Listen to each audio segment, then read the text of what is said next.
Good evening, everyone. Dear students, in today's class, I'm going to discuss about classical theory of economic growth. অৰ্থনৈতিক বিকাশৰ ক্ষেত্ৰত সংস্থাপিত অৰ্থনীতিবিদসকলে দিয়া বিকাশৰ তত্ত্ব।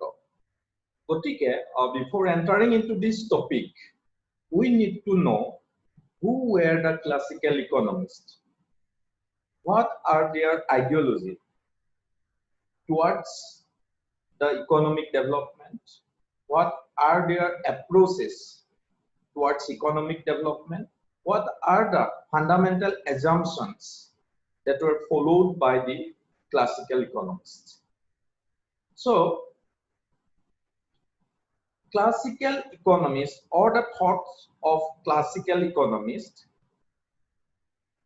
dominated the world economy during the period 18th century to 19th century. During 18th to 19th century, the economies of the world, most of the economies of the world, dominated by the approaches, by the thinking process, by the ideologies of the classical economists. But after the Great Depression, Keynes had published the general theory of employment, interest, and money in 1936, and after that, the domination of the classical ideology or thoughts had reduced to a certain extent.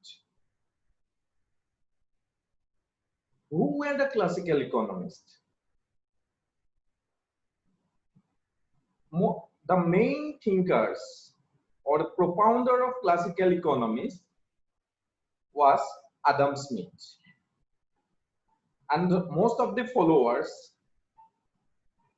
and famous followers of classical economists are J.V.C., David Ricardo, Malthus, J. Smith, etc. They believed in the ideology of classical thoughts or classical schools. Their basic or the fundamental assumptions generally taken by the classical economists are laissez-faire economy, self-regulating economy, they believe full employment, etc. So, according to the theory of, or according to the classical economic growth theory, the economy in the long run will be stagnant, or the GDP growth rate will be stagnant due to increase or population explosion. তেতিয়া তেওঁলোকৰ মতে দীৰ্ঘকালত এখন অৰ্থনীতিৰ অৰ্থনৈতিক বিকাশ স্থবিৰ হৈ পৰিব, কাৰণ দীৰ্ঘকালত স্থবিৰ হোৱাৰ এটাই মূল কাৰণ হ'ব জনসংখ্যা বৃদ্ধি. According to them, as so far as population is concerned, resources in the economy are very less as compared to the population. Population and the economic resources does not move in the same rate.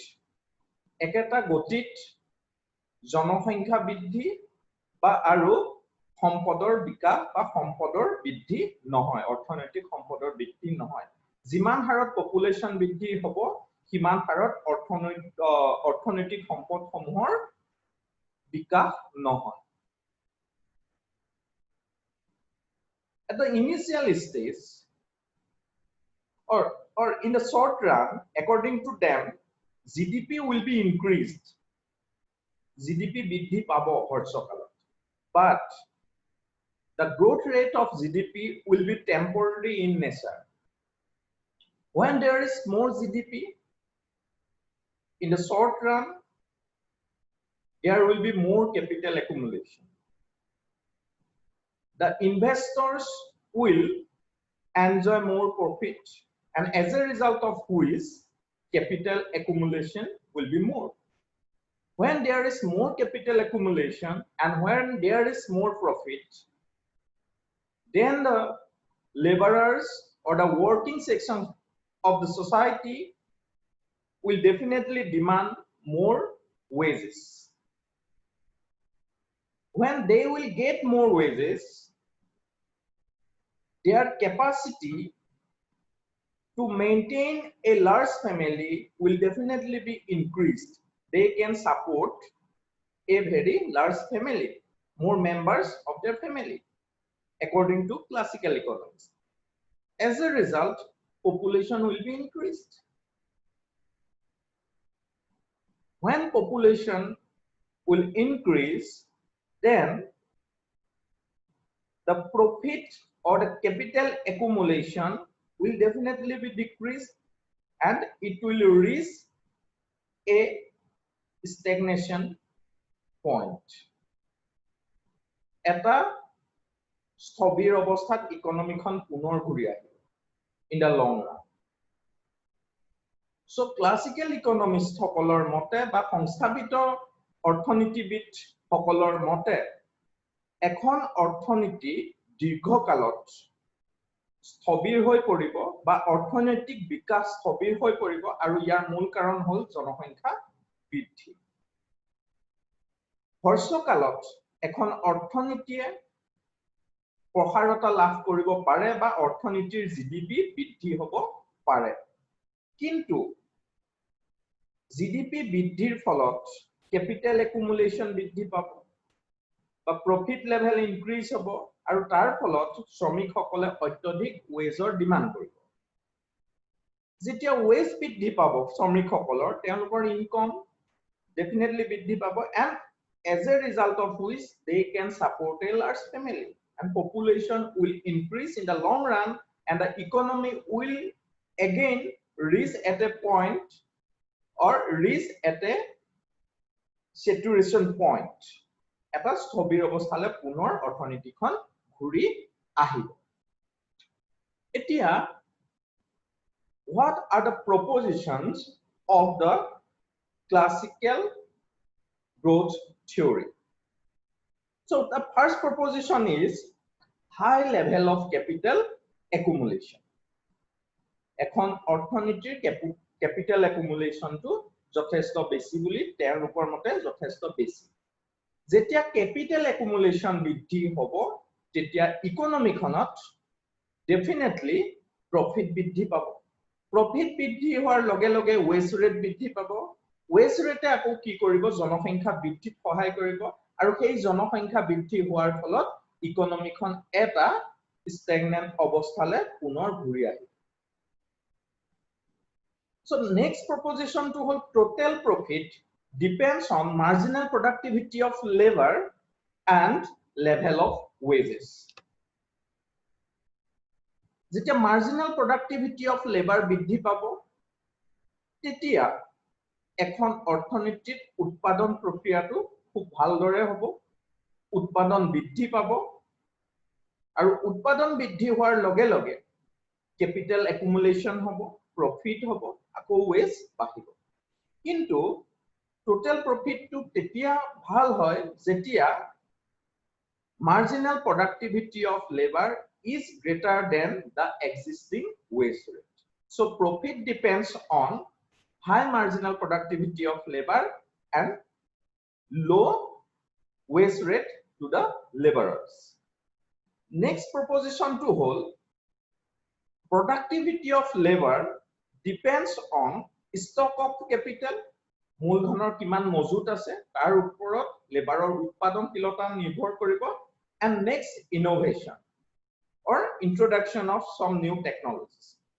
যদি কিছুমান নতুন কৌশল থাকে, ভাল কৌশল থাকে আৰু capital stock যদি বেছি হয়, definitely এজন লেবাৰৰ productivity টো বৃদ্ধি পায়।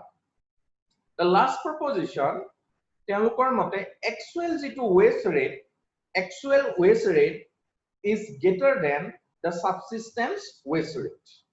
The subsistence wage rate বুলি ক'লে যিটো wage-ত এজন ফাৰ্মাৰ এজন worker আছে তেওঁৰ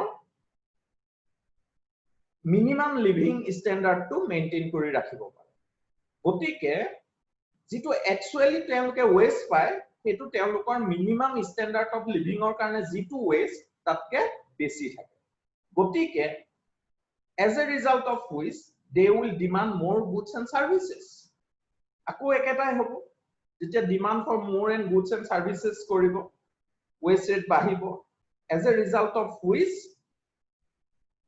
population will increase population বৃদ্ধি হোৱাৰ লগে লগে আকৌ যেটো actual waste rate পুনৰ আহি পেলাই subsistence levelত ৰৈ যাব হয়তো বুজি পাইছা তোমালোকে next যেতিয়া population বৃদ্ধি পায় actual waste rate to যেতিয়া বেছি হয় subsistence wage তকে population বৃদ্ধি পায় তেতিয়া আমাৰ যিখিনি stock of resources আছে অৰ্থনীতি এখিনিও লাহে লাহে হ্ৰাস পায় as a result of which the productivity of the laborers the marginal productivity of the laborers will decrease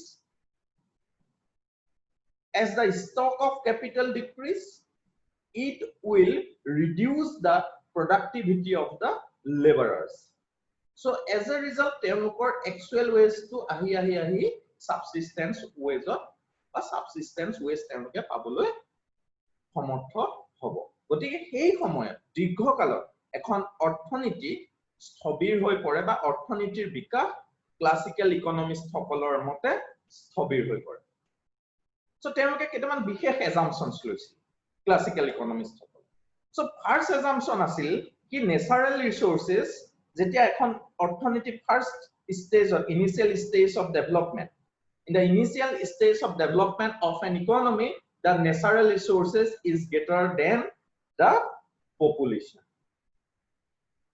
so natural resources jeta population ke bidhi paয় ba beshi hoy thake initial stage tetia capital accumulation profits ebla economic bidhi pabo as a result of which wages will also increase আকৌ same প্ৰক্ৰিয়াৰ জৰিয়তে অৰ্থনীতিখন পুনৰ স্থবিৰ অৱস্থালৈ ঘূৰি আহিব সংস্থাপিত অৰ্থনীতিবিদসকলৰ next হল হাই capital accumulation যেটো অলৰেডি আমি ডিসকাস কৰিছো এখন অৰ্থনীতিত ইনিশিয়াল ষ্টেজত ক্যাপিটাল একুমুলেশনটো যথেষ্ট হাই হোৱা দেখা যায় next increasing population adjust the market wage rate in the long run যেতিয়া পপুলেশন বৃদ্ধি পাই গৈ থাকিব এই পপুলেশন বৃদ্ধিৰ লগত মাৰ্কেট ওয়েজ ৰেটটো এটা সময়ত গৈ পেলাই এডজাস্ট কৰিব পপুলেশন বৃদ্ধি যেনেদৰে মই already I have discussed that when the actual wage rate is greater than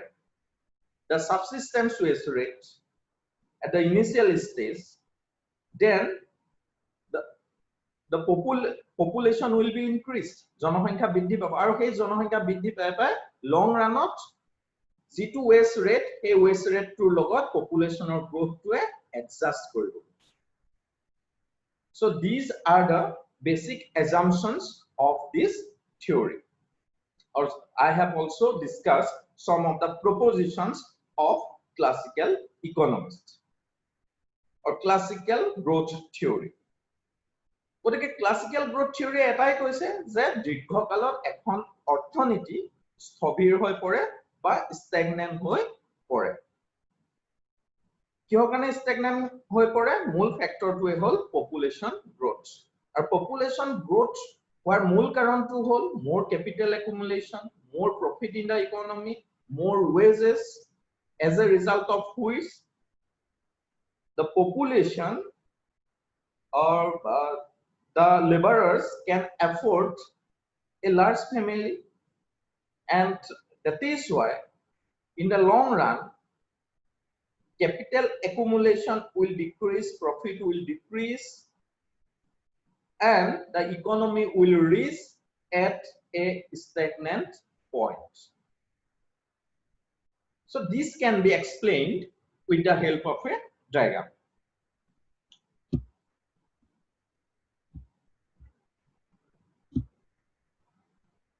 so in this diagram O the 45-degree line the 45-degree line represents the subsistence wage rate there is a direct and parallel association between total production after rent and working population. So that is why the curve is 45° in nature. So OX axis represents working population and OY axis represents total production after rent or total wages. So at the initial stage, OT is the profit line. OT and OT1 are the profit lines. So at the initial stage, population was OP. অৰ্থনীতিখনত জনসংখ্যা আছিল OP পৰিমাণৰ working population. Working populationৰ কথা কোৱা হৈছে ইয়াত. Working population আছিল OP আৰু তেওঁলোকৰ subsistence waste rate টো আছিল SP at the initial stage and the profit was SM. When there is more profit, there will be more capital accumulation. When the investors, when the producers realize good profit, then they will invest more. As a result of which, when there is more profit, the laborers will ask for more wages.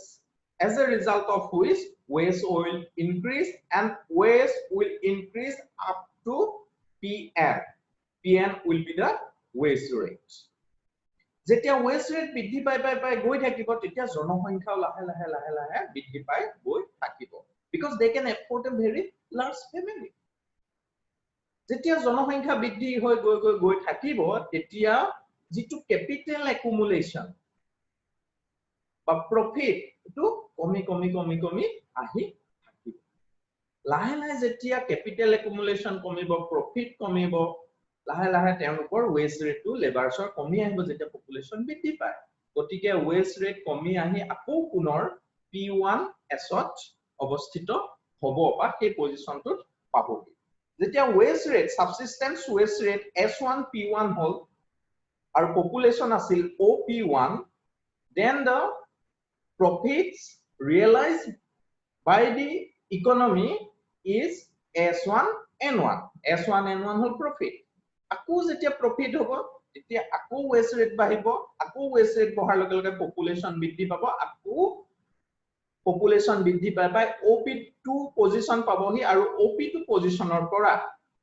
যেতিয়া OP2 positionত পাব তেতিয়া subsistence wage rate টো কমি আকৌ subsistence level লৈ আহিব আৰু subsistence level লৈ অহাৰ পাছত OP2 populationত economy খনৰ profit realize হ'ব S2 M2 পৰিমাণ ইয়াত দেখা পোৱা গৈছে যে profit কমি আহিছে বা capital accumulation কমি আহিছে ইয়াৰ মূল কথাটো হ'ল diminishing returns লাহে marginal productivity of the laborers will decrease during this process as there is more variable factors in the production process in the short run then the productivity will definitely be decreased ইয়াৰ কাৰণে profit টো লাহে কমি যায় accordingly এনেদৰে জনসংখ্যা বৃদ্ধি হ'ব যিমানে profit realize কৰি গৈ থাকিব profit কমি আহিব আৰু এটা পজিশনত ইকোনমিখন স্থবিৰ হৈ পৰিব আৰু সেই পজিশনটোৱে হ'ব at point ST after ST ইকোনমিখনত জনসংখ্যা বৃদ্ধি নহয় জনসংখ্যা কিমানতে